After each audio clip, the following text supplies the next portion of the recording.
السلام عليكم ورحمة الله تعالى وبركاته. مرحبا بكم في قناة كوك وذ رميسة. إن شاء الله تكونوا كامل بخير وبصحة جيدة. اليوم راح نشارك معكم وصفة الغريبية بالكاوكاو، وصفة سهلة واقتصادية وبزاف بنينة. يلا نمروا مباشرة نشوفوا المقادير وطريقة التحضير. بسم الله على بركة الله. في هذه الوصفة نخدموا بالكيلة. عندي 3 كيلات تاع الفارينة، خدمت بالكاس تاع 220 مليلتر. نحمصوها مليح كما راكم تشوفوا، كما تحمصوا الطمينه على نار قليله، ونبقى نحرك ما نحبسش حتى نتحصلوا على اللون الذهبي، ونحوها ونبداو نوجدوا الغريبيه تاعنا. نحتاج الى كاس مخلطه بين المارغرين والسمن، تكون السمن ذايبه وبارده، والمارغرين تكون بدرجه حراره المطبخ. نزيدوا لها كاس إلى أسبوعين تاع سكر ناعم، ونزيدوا ملعقة كبيرة تاع الفانيليا لافاني، ورشة تاع الملح. نخلطهم مليح، ومن بعد نزيد كاس تاع الكاوكاو محمص ومرحي رقيق، نخلطهم مع بعض. ومن بعد نجيب 3 كيلات اللي هي 3 كيسان تاع الفارينة اللي حمصتها. كما راكم تشوفوا هذوك الحبيبات لازم نغربلوها، يعني ضروري الفارينة في هذه المرحلة تغربلوها باش تخلصوا كامل من هذوك الحبيبات.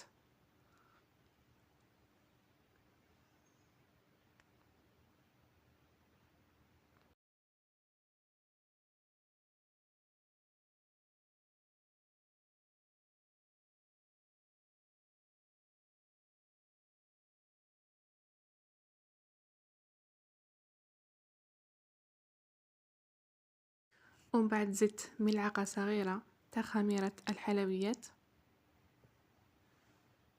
ومن بعد نكمل الفارينة كامل.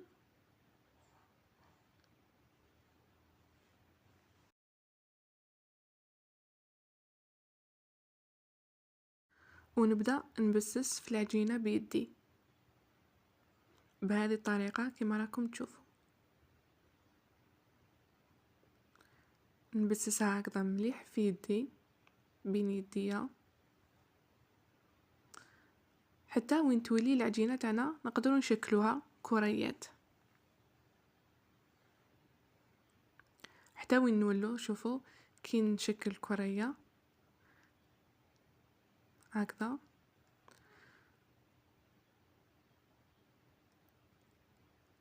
وغير نضغط عليها تتفتت هكذا. هذا هو القوام المطلوب. نجيب المول اللي نخدم به.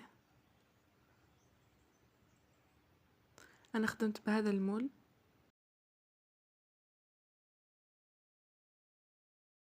كما راكم تشوفوا نشكل كرية، نضغط عليها مليح ونديرها في المول ونضغط كما راكم تشوفوا، ومن بعد نحيها من المول، نقلبها، نخبطها شوية تهبط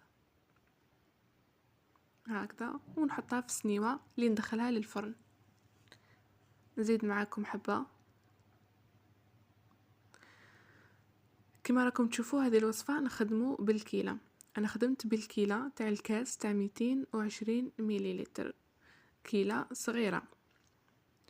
هذه الكيلة خرجت لي 15 حبة. اذا حبيتوا الكمية اكثر اخدموا بكيلة كبيرة.